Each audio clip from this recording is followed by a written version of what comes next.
nó nên có can hoặc cái ô cho nó cái này nhà mà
ลูกน้อยผม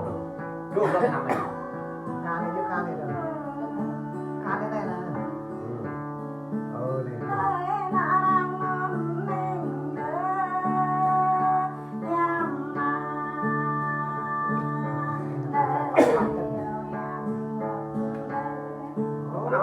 Hãy subscribe cho kênh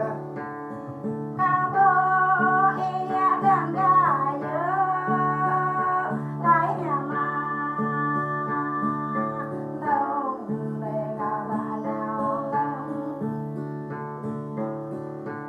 không bỏ lỡ